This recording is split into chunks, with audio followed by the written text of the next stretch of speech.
Hi friends, నేను మీ నరసింహ. తెలుగు పల్లవి ఛానల్కి స్వాగతం.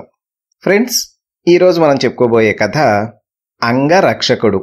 ఈ కథను రాసిన వారు ఏ కిషోర్ కుమార్ గారు. మగధ సామ్రాజ్యాన్ని రవీంద్రసేనుడు పరిపాలించే కాలంలో వీరేంద్రమల్లు అతడికి అంగరక్షకుడిగా ఉండేవాడు. వీరేంద్రమల్లు అతి బలశాలి, పరాక్రమవంతుడు.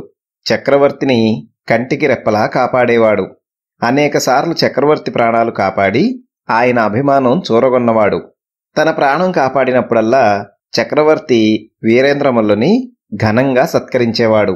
అయితే ఇచ్చిన దానితో సంతృప్తి పడక ఇంకా ఎక్కువ కోరేవాడు వీరేంద్రమల్లు.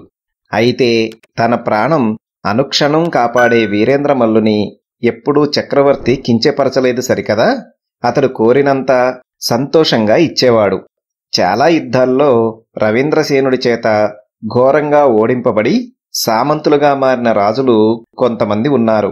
వాళ్లంతా ఒకచోట సమావేశమై ఎలాగైనా చక్రవర్తిని తుదముట్టించి కసి తీర్చుకోవాలని ఆలోచన చేయసాగారు. అయితే వీరేంద్రమల్లు అంగరక్షకుడిగా ఉన్నంతకాలం చక్రవర్తి మీద ఈగనైనా వాలనీయడు. కనుక వీలైతే చక్రవర్తి హత్య అతని చేతి మీదగానే జరిపించాలని అంతా నిశ్చయించుకున్నారు. ఆ సంవత్సరం వసంతోత్సవాలు వసంతపురంలో జరప నిశ్చయించుకున్నామని అక్కడికి వేంచేయవలసిందిగా చక్రవర్తికి ఆహ్వానం పంపించాడు వసంతపుర రాజు.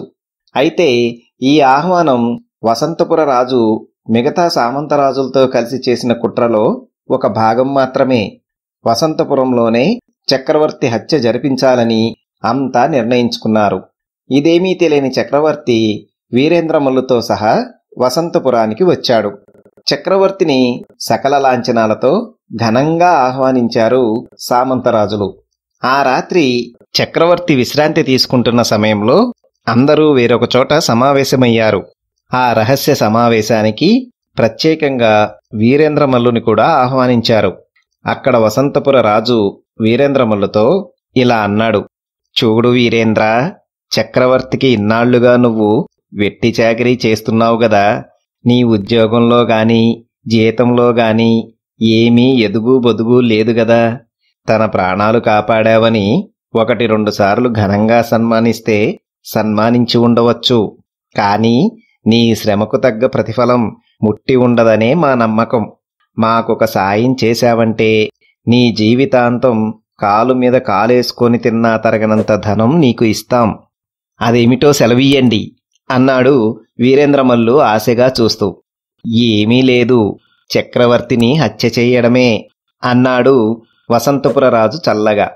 ఆ మాట వింటూనే నిలువునా కంపించిపోయాడు వీరేంద్రమల్లు. చక్రవర్తినా అన్నాడు ఆశ్చర్యంగా. అవును, మేమిచ్చిన ధనమే కాక చక్రవర్తి వంటి మీదున్న అమూల్య ఆభరణాలు కూడా నీ పరం చేస్తాం. 3వ కంటికి తెలియకుండా నిన్ను మరొక దేశానికి దాటిస్తాం. చక్రవర్తి వంటి మీదున్న నగల కోసమే నువ్వు హత్య చేశావని అందరూ నమ్ముతారు.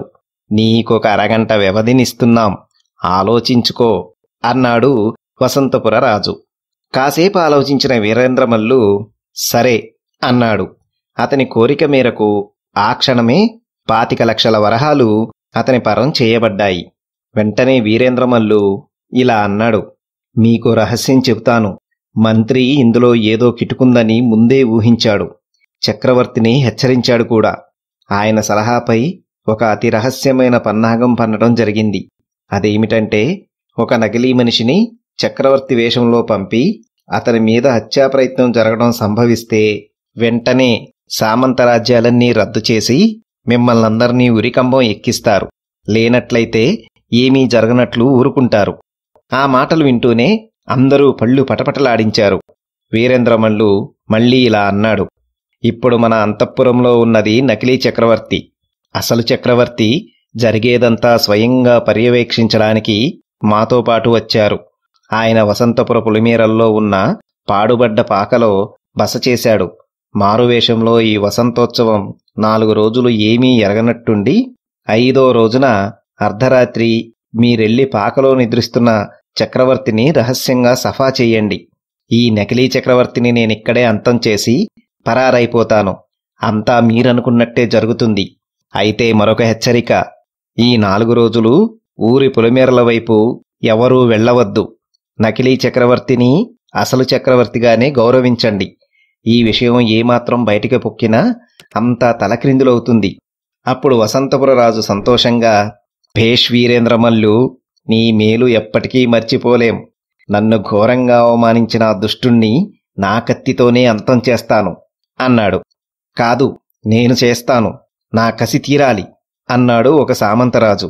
అలా మేమంటే మేమని అంతా వాదులాడుకోవటం చూసిన వీరేంద్రమల్లు, మీలో మీరు వాదులాడుకోవటం తగదు, అసలు పని జరగాలి. ఇక్కడున్న వాళ్లంతా ఏదో విధంగా చక్రవర్తి చేత అవమానింపబడ్డవాళ్లే కదా, కనుక అందరూ కలిసికట్టుగా ఆ పని చేయండి. అతడి చుట్టూ చేరి తలకొపోటు పొడిచి గిలగిలలాడి చచ్చేలా చేసి ఆనందించండి అన్నాడు. బ్రహ్మాండమైన ఆలోచన అంటూ అందరూ చప్పట్లు చరిచారు. ఆనాటి సమావేశం ముగిసింది. వసంతోత్సవాలు పూర్తయ్యాయి.